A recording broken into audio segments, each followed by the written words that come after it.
The stations on the line were being painted. The engines were surprised. They asked the painters why the stations were being painted. Well, because the Queen is coming, so there.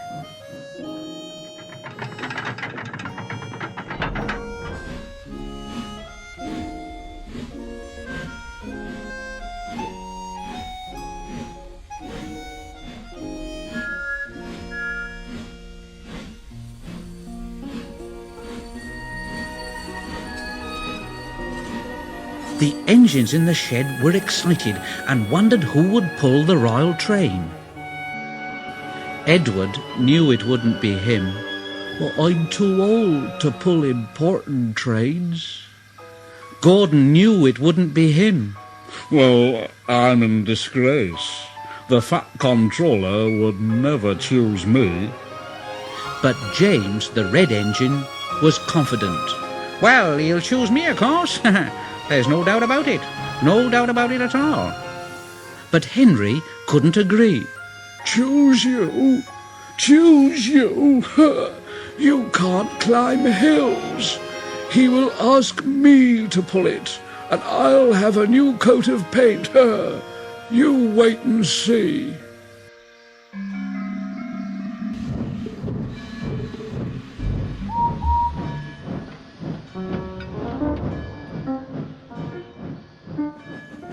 The days passed, and Henry puffed about proudly, quite sure that he would be the royal engine.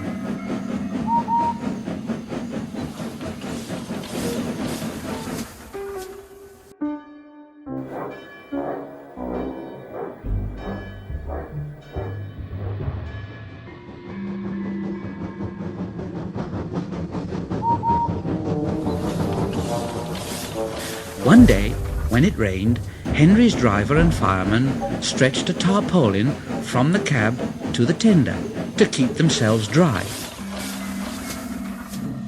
Henry puffed into the big station.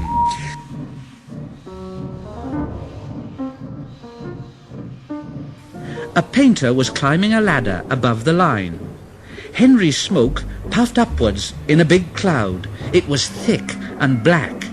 The painter choked and couldn't see. He missed his footing on the ladder, dropped his paint pot and fell, whoa, plop, onto Henry's tarpaulin. The paint poured all over Henry's boiler and trickled down each side, and the paint pot perched on Henry's dome.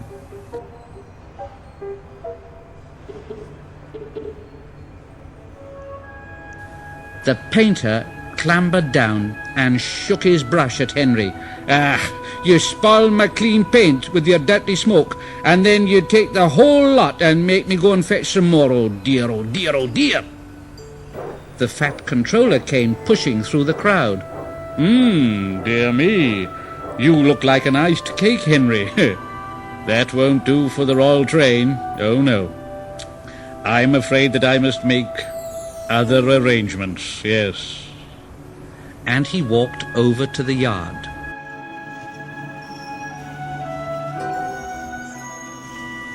Gordon and Thomas saw him coming, and both began to speak at once.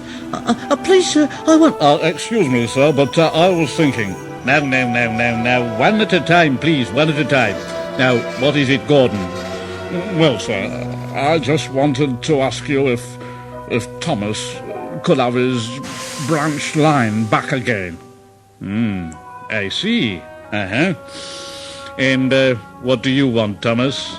Oh, please, sir, can Gordon pull coaches again? I see. So that's it.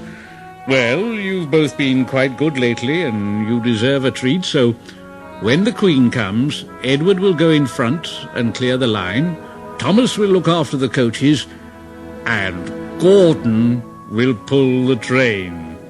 Oh, sir. Thank you, sir. Thank you. The great day came. Percy, Toby, Henry and James worked very hard bringing people to the town.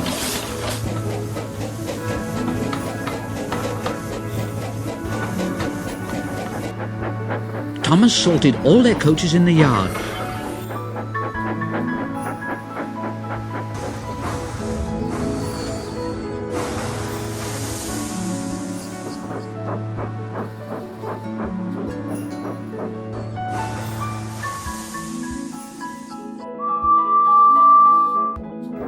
They're coming! They're coming! Edward steamed in, looking smart with bright paint. 2 minutes passed, then 5, then 7, and then 10, and then...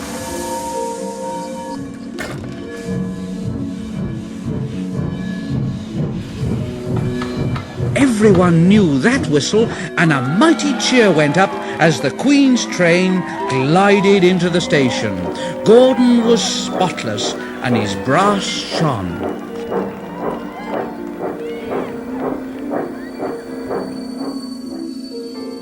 The Queen was met by the Fat Controller, and before doing anything else, she thanked him for their splendid run. The Fat Controller bowed and said, "Not at all, Your Majesty.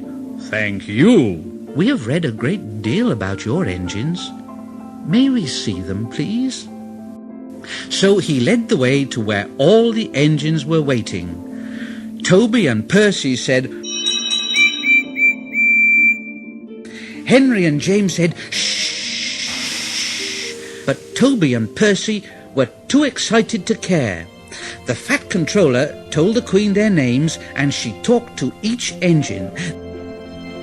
As she turned to go, Percy bubbled over.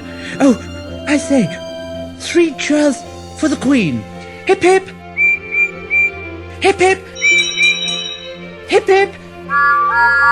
The Fat Controller held his ears, but the Queen, smiling, waved to the engines till she passed the gate.